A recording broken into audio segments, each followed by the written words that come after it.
Hay clubes que se entienden mirando su vitrina de trofeos, ¿verdad? Pero para entender al Real Betis, eso es otra historia. Ahí hay que analizar algo que es casi como una religión. Es una forma de ser, algo que dicen que no se elige, que se hereda. Porque al final, el Betis es mucho más que lo que gana. Es lo que representa. Y fijaos, esta frase lo clava. Es que es eso, no es solo deporte, es identidad pura. Es esa mezcla de alegría, de saber aguantar, de una lealtad que sinceramente a veces desafía toda lógica. Una pasión que sí, nació en Sevilla, pero que hoy en día la sientes latir en cualquier parte del mundo. Entonces, la pregunta es obvia. ¿Qué es lo que lo hace tan especial? ¿De dónde sale esa conexión tan visceral? ¿Cómo puede un equipo de fútbol llegar a ser un pilar cultural? Pues bueno, para encontrar la respuesta, creo que lo mejor es viajar al principio de todo, a sus orígenes. Venga, pues vamos allá. Nos vamos a principios del siglo XX. Imaginaos, una Sevilla donde el fútbol empezaba a asomar la cabeza. Y ahí, dos clubes estaban a punto de cruzar sus caminos para crear algo único. La historia, en realidad, es como la de dos ríos que acaban juntándose. Por un lado, tienes en 1907 al Sevilla Balompié, un equipo fundado por estudiantes. Luego, en 1909, nace el Betis Fútbol Club. Pero el momento clave, el Big Bang, por así decirlo, llega en 1914. ¡Pum! Se fusionan. Y para rematar, el rey Alfonso XIII les da el título de Real. Y así, justo ahí, nace el Real Betis Balompié que conocemos hoy. Y ojo, que aquí hay un detalle que me parece fascinante y que lo dice todo. La palabra balompié. A ver, en esa época todo el mundo usaba el término inglés fútbol. Pues ellos no. Ellos defendieron a capa y espada la palabra en castellano. Parece un gesto pequeño, ¿no? Pues ya desde el principio te estaba diciendo mucho de su carácter, de su arraigo. Vale, ¿y los colores? Porque la historia es buenísima. Se cuenta que uno de los fundadores, un tal Manuel Asensio Toledo, se fue de viaje a Escocia y de allí se trajo unas telas. ¿Con qué colores? Pues con los del Celtic de Glasgow. El club adoptó esas franjas verdes y blancas que con el tiempo, increíblemente, se acabarían fusionando no solo con el Betis, sino con la propia bandera de Andalucía. Es que es una pasada. Pero a ver, si los orígenes son la raíz del árbol, la afición es el corazón que lo bombea todo, la sangre que le da vida. Es que de verdad es imposible entender al Betis sin hablar de su gente. 7. Un simple número, ¿no? Pues para el Betis este número lo es todo. Representa una de sus épocas más oscuras. 7 años. 7 larguísimos años hundidos en tercera división, allá por los años 40 y 50. Para casi cualquier otro club eso hubiese sido la sentencia de muerte. Pero para el Betis, para el Betis fue el principio de algo. Porque fue justo ahí, en esa oscuridad, donde nació su lema más famoso. El «Viva el Betisman que pierda». Y ojo, que es súper importante entender esto. No es un grito de conformismo, de da igual si perdemos. Que va, es todo lo contrario. Es un acto de rebeldía, la mayor expresión de amor incondicional que existe. Es decir, mira, el sentimiento, este escudo, está por encima de cualquier resultado. Claro, y toda esa pasión tiene que explotar en algún sitio, ¿no? Pues ese sitio es su templo, el Benito Villamarín. Intentemos imaginarlo, más de 60.000 almas juntas, creando una auténtica olla a presión. De verdad, escuchar el himno del Betis cantado a capela allí es, sin exagerar, una de las experiencias más brutales y sobrecogedoras que se pueden vivir en el fútbol. Y claro, toda esa lealtad, todo ese aguante, tenía que tener su recompensa.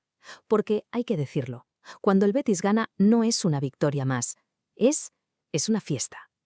Una que puede paralizar una ciudad entera. A ver, su palmarés quizá no sea el más largo de la historia, es verdad, pero cada trofeo que hay ahí es una auténtica epopeya. Una liga histórica en el 35, fueron el primer equipo andaluz en ganarla, y luego 3 Copas del Rey. Y cada una tiene un guión de película. Vámonos a una de esas películas. Año 1977. Final de la Copa del Rey. Delante nada menos que el temible Athletic Club de Bilbao. El partido es agónico, larguísimo. ¿Y al final qué toca? Penaltis. Pero creedme, lo que estaba a punto de pasar no era una tanda de penaltis cualquiera. Hicieron falta 20 lanzamientos. 20. ¿Nos hacemos una idea de la agonía? Una locura interminable que acabó con el portero del Betis, Esnaola, parándole el penalti decisivo a otra leyenda gigantesca, Iribar. Esa noche directamente pasó a formar parte de la mitología del club. Y es que el destino a veces es muy caprichoso. Saltamos a 2022, el escenario, otra final de Copa. La resolución, otra tanda de penaltis. Pero esta vez el gol que lo decide todo lo marca Juan Miranda, un chaval de la cantera, bético desde que nació. La imagen de Joaquín, la leyenda, con 40 años, levantando esa copa en su ciudad, es que eso no es solo historia del Betis, es historia viva del fútbol español. Pero claro, estas historias no se escriben solas. Las escriben jugadores especiales. Jugadores que entienden lo que pesa esta camiseta. Futbolistas que son esa mezcla perfecta de arte, de magia y de coraje. Por un lado, tienes a las leyendas que pusieron los cimientos. Un tal Luis del Sol, al que llamaban el Siete Pulmones, imaginaos cómo corría. Julio Cardeñosa, que era el cerebro, la clase pura de aquel equipo campeón del 77. Y, cómo no, Rafael Gordillo, el vendaval del polígono. Pura garra, puro espectáculo corriendo la banda con las medias caídas. Un ícono. Y ese legado, claro, ha continuado con los héroes más modernos. ¿Quién no se acuerda de Alfonso y sus famosas botas blancas? O de Rubén Castro, que se convirtió en el máximo goleador de la historia del club, devolviéndolo a primera a base de meter goles sin parar. Y más para acá, magos como Fekir o Canales, que han mantenido viva esa tradición de fútbol de salón, de arte con el balón. 625. Pensemos un momento en esta cifra. 625 partidos en la primera división española. Es el récord absoluto. Lo jugó una sola persona. Y esa persona es, sencillamente, el Betis hecho futbolista. Joaquín. Poco más hay que decir. El capitán eterno. Su famosa finta y el sprint. Pero es que Joaquín es mucho más que eso. Es el arte, la alegría, el chiste, el regate imposible. Y por encima de todo, un amor por las 13 barras de su escudo que no le cabe en el pecho. Se retiró con más de 40 años, dejando un legado que es imborrable y, sobre todo, una sonrisa en la cara de cada bético. Así que si juntamos todas las piezas, la historia, esa afición increíble, los momentos de gloria y sus leyendas, el resultado final es algo que va mucho, mucho más allá de un simple club de fútbol. Es, como decíamos al principio, una forma de entender la vida. Ser del Betis, al final, es esto. Es vivir la pasión en estado puro, sin filtros. Es saber que vas a sufrir, que eso forma parte del viaje. Pero por encima de todo es saber celebrar la vida, cada victoria, cada pequeño momento de alegría, con un arte y una gracia muy especiales. Algo que dicen que no se aprende, que simplemente se hereda.